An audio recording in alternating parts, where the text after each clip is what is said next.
دو سه شبه که چشمام به دره، خدا کنه که خوابم نبره.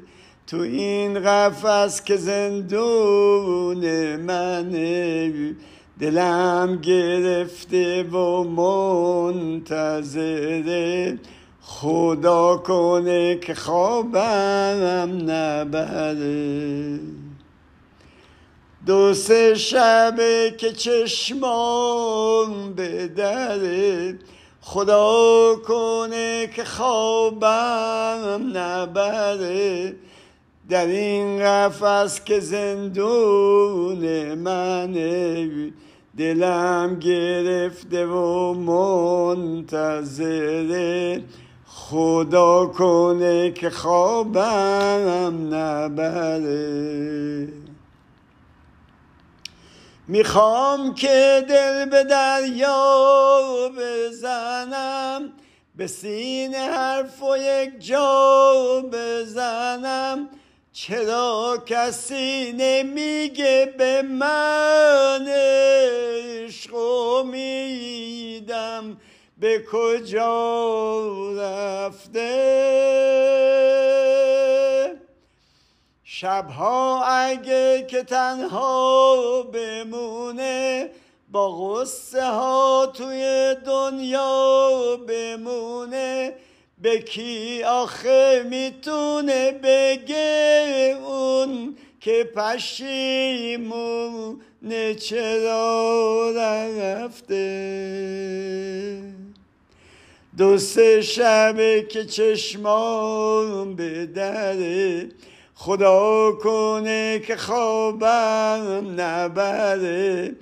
تو این قفس که زندون منه، دلم گرفته و منتظره، خدا کنه که خوابم نبره.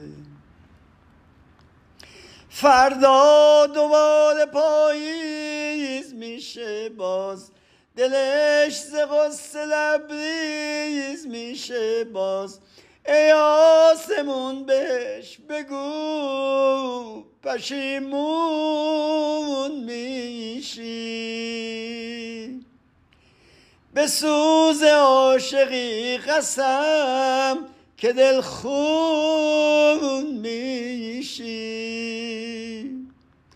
فردا دوباره پاییز میشه باز، دلش ز غصه لبریز میشه باز. ای آسمون بهش بگو پشیمون میشی،